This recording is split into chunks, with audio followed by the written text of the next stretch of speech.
আগুনের কেচি দিয়ে, একটা কেচি আগুনের, সেই কেচি দিয়ে ঠোঁট কাটা হচ্ছে, কেটে ফেলা হচ্ছে, কষ্টে চিৎকার চেঁচামেচি, আবার সেটা জোড়া লেগে যাচ্ছে, আবার কাটা হচ্ছে। এভাবে অনবরত এই শাস্তির মধ্যে তারা নিপতিত। নবী করিম সাল্লাল্লাহু আলাইহি সাল্লাম জিজ্ঞাসা করলেন ফেরেশতাকে যে এরা কারা?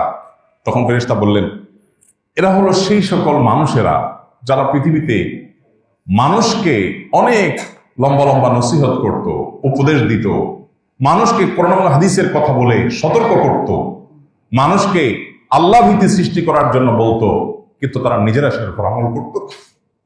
আল্লাহ তাআলা আমাদেরকে জাহান্নামের আযাব থেকে রক্ষা পাওয়ার তৌফিক দান করুন।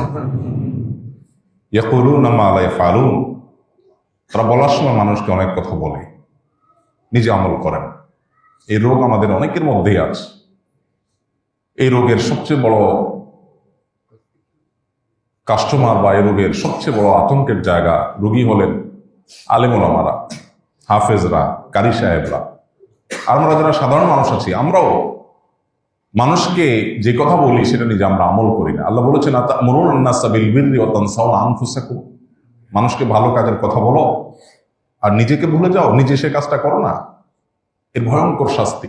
সাল্লাল্লাহু আলাইহি সাল্লাম এই দৃশ্য দেখেছেন যে কিছু মানুষ আল্লাহর কিতাব তারা পড়ে কিন্তু আমল করে না, মানুষকে বলে নিজেরা আমল করে না। আল্লাহ তাআলা সেই দুর্ভাগ্য মানুষদের কাতারে যেন আমাদেরকে শামিল না করেন। আল্লাহ যেন আমাদেরকে সেখান থেকে আল্লাহ তাআলা হেফাজতে রাখেন। আপন অনুগ্রহে যেন আল্লাহ তাআলা আমাদেরকে জাহান্নামের আযাব থেকে রক্ষা করেন।